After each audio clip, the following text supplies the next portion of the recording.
दोस्तों नमस्कार। फिर एक नई क्लास के साथ हाजिर हैं और नई वीडियो के साथ। क्लास तो वही है, वाल्व्स एंड कॉक। आज बात करते हैं कॉक्स की।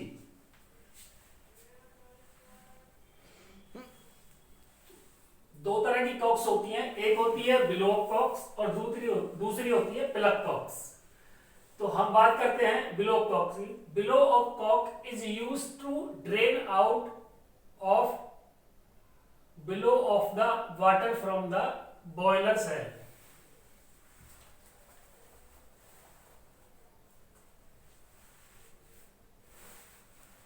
बिलो ऑफ कॉक का जो काम होता है, जो ड्रेनेज का जो वाटर पानी जो होता है बॉयलर के अंदर, उस पानी को निकालने का काम इसका होता है। यानी कि blow of cock is used to drain out और बिलो आउट, नाली के द्वारा बाहर निकालना, उसके द्वारा बाहर निकालना पानी को of the water from the boiler cell, boiler की सेल से। When it is to be emptied for checking, repairing और cleaning purpose। कब? जब इसको चेक करना हो या इसकी रिपेयरिंग करनी हो या इसकी क्लीनिंग करनी हो, तो इस कंडीशन में इसको खाली किया जाता है। तो वो सारा काम किसके थ्रू होता है? बिलो ऑफ कॉक के थ्रू होता है। In this apparatus, the element used to control the flow is called a plug or cock and hence the name below cock। अब जो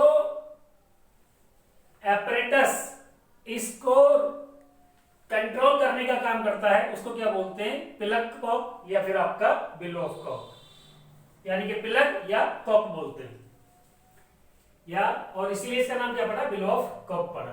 the material of the blow of cock is either cast iron और gun metal. अब जो below of जो Kock बनी होती है तो कास्ट आयरन की बनी होती है या फिर गन मेटल की। The cock of the blow of cock is usually a hollow conical part, और जो इसकी कॉक होती है वो एक होलो कॉनिकल पार्ट होता है। In some cases it may be hollow cylindrical also, और कुछ केसेस में होलो सिलिंड्रिकल भी हो सकती है। A through hole is cut in the cock which permit water to drain out। अब होल के थ्रो आउट, मान लिया उसके प्लग कॉक के थ्रो आउट, मान लिया जैसे कि ये कॉक है आपकी और इसके बिल्कुल आर पार, थ्रो होल बोलते हैं उसको, आर पार होल कर दिया जाता है, कट इन द कॉक, ताकि उसके अंदर से क्या निकल जाए, वो जो पानी जो निकलना, ड्रेन आउट जो होना है, उसके लिए इसको होल किया जाता है इसके अंदर। When in line with the flow, जो पानी के साथ वो जुड़ा हुआ है। The cock can be rotated by a spanner और hand wheel। इसको हैंड व्हील की सहायता से,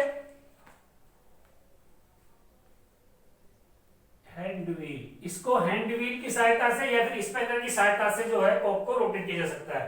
ए chisel cut marked on the head of the plug, इसके प्लग पे चीजल कट कटा हुआ होता है, indicates the position of the plug whether open और क्लोज, जिससे ये पता चलता है कि जो वो हमारी जो क्लोज है या फिर हमारा वो ओपन है कॉक जो है। एज इन अदर वाल्व्स, और दूसरे वाल्वों में gland and packing are used to prevent the leakage, leakage को रोकने के लिए ग्लैंड या पैकिंग का इस्तेमाल किया जाता है ऑफ वाटर, ताकि वाटर जो लीकेज ना हो और स्टीम वगैरह लीकेज ना हो। At the bottom of the body, इसकी बॉडी के नीचे, and easing screw is fitted at the bottom of the body, इसकी बॉडी में नीचे जो ईजिंग स्क्रू लगा होता है, screw which is used to remove the cock, जो कॉक को घुमाने का काम करता है। When it sticks fast with the body, जो बॉडी के साथ मजबूती से चिपक जाता है। A stuffing box is also provided at the top of the cock, cock के ऊपर क्या दिया हुआ होता है आपको? स्टफिंग बॉक्स भी दिया हुआ होता है। तो दोस्तों ये आपका बिलो ऑफ कॉक का फिगर है, ये जो आपको दिखा रखा है, ये नट एंड स्टड्स है इसके अंदर, ये इसके अंदर प्लग है, ये इसका कवर है, ये इसका ग्लैंड है, ये गैस्केट है, ये होल और ये आपकी बॉडी है। तो ये बिलो ऑफ कॉक का फिगर हो गया। दूसरा आता है इसके अंदर ही plug Kock.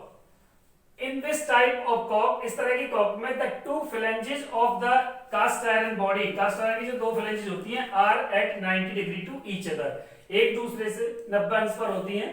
Accept a small change in the design, थोड़ा सा डिजाइन में चेंज होने के कारण ऑफ द बॉडी में एंड कॉक के अंदर, the remaining is same as in the blow of cock. सिर्फ इसका किसमें चेंज है, थोड़ा बहुत जो चेंज बताया गया तो डिजाइन में चेंज है थोड़ा सा, ये बॉडी कॉक के अंदर है, अदरवाइज बाकी सब कुछ मिलता जुलता बिलो कॉक की तरह ही है।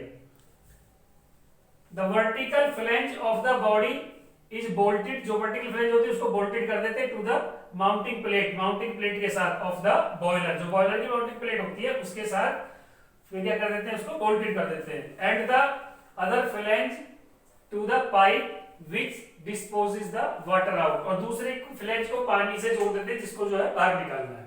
तो दोस्तों ये फिगर हो गया आपका प्लग कॉक का। ये क्वेश्चन अब जो मैं आपको टॉपिक बताने जा रहा हूं, रैम्स बॉटम और स्प्रिंग लोडेड सेफ्टी वाल्व, ये वेरी वेरी इंपॉर्टेंट है दोस्तों। ये कई बार एग्जाम में आ चुका है 150 से 200 नंबर के अंदर प्रैक्टिकल के अंदर, बाकी 1-2 नंबर के क्वेश्चन थ्योरी में पूछे जाते हैं।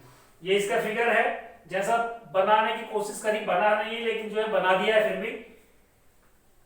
इन this type of safety valve, इस प्रकार के सेफ्टी वाल्व में the pressure of the steam on the valve is balanced by the force exerted by A spring. जो इसमें जो सेफ्टी वाल्व जो है उस पर प्रेशर ऑफ द स्टीम जो होता है, उसका जो स्टीम का जो प्रेशर होता है उसको बैलेंस करने के लिए उसमें स्प्रिंग लगी होती है, स्प्रिंग के थ्रू बैलेंस रहता है। It consist of A U shaped body with a circular hinge flange, इसकी यू शेप बॉडी होती है और इसमें सर्कुलर फ्लैंज होती है एट इट्स बेस, इसके बेस पर ये यू शेप में बना हुआ होता है,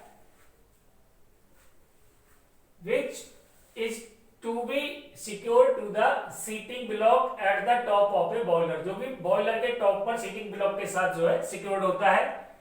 in the upper flanges of the two limbs, upper flanges जो लिम्स की दो अपर फ्लैंज है of the body are screwed the valve seat, वो इस वाल्व सीट को स्क्रूड किया होता है उसके साथ connected. The valve are kept pressed against the seats by the spindle, और स्पिंडल के थ्रू उसको जो है प्रेस कर देते हैं वाल्व को, connected to the lever, lever से कनेक्ट करते हैं, which is further kept in position by a coiled spring, फिर कॉइल्ड स्प्रिंग के थ्रू इसको जोड़ देते हैं। In the normal position, the force exerted by the spring is more than the force due to steam pressure on the valve. जो steam pressure जो होता है वाल्व, उसका स्टीम का जो प्रेशर होता है उससे कहीं ज्यादा स्प्रिंग की फोर्स होती है। But when the pressure rises, लेकिन जैसे प्रेशर बढ़ता है अबव द सेट लिमिट से ऊपर, the force due to steam pressure के कारण जो फोर्स लगती है increases and valve opens to allow the steam to escape, और वाल्व खुल जाता है और स्टीम जो उससे बाहर निकल जाती है। It can be noted that in addition to the spring, a safety link is provided to connect the lever and the eye bolt. यहाँ इसमें eye bolt दिया हुआ है और लीवर, इन दोनों को जोड़ने के लिए सेफ्टी लिंक का इस्तेमाल किया जाता है, connect to the lever and the eye bolt.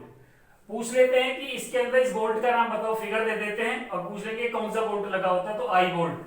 इस क्वेश्चन इससे क्वेश्चन जरूर आता है, एक नंबर मतलब एक क्वेश्चन जरूर आता है इसका।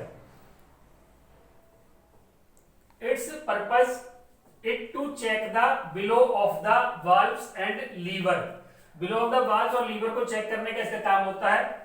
ड्यू टू सम रीजन, कुछ कारण से, the rise in pressure is abrupt and too much, यदि प्रेशर ज्यादा हो जाए किसी कारण से और द स्प्रिंग ब्रेक्स, और स्प्रिंग टूट जाए, the extension on the lever is provided to operate it by hand for periodically checking. इसको पीरियोडिकली चेकिंग के लिए इस पे एक्सटेंशन लगा होता है लीवर के ऊपर, इसको ताकि हम जो हाथ से मैनुअली जो इसको क्या कर ले रोटेट कर ले, जो करना है। तो दोस्तों ये रैम्स बॉटम सेफ्टी वाल्व है।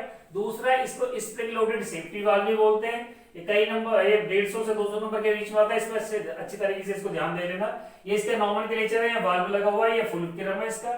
ये आपका लीवर है, इधर वाल्व सीट दे रखी है, ये स्प्रिंग है, ये आपका सेफ्टी लिंक, ये आपका आई बोल्ट हो गया, और ये आपका वाशर यहाँ पे, और ये नीचे आपका नट, और ये केसिंग होगी पूरी। तो दोस्तों नई वीडियो के साथ फिर हाजिर होंगे, तब तक के लिए नमस्कार।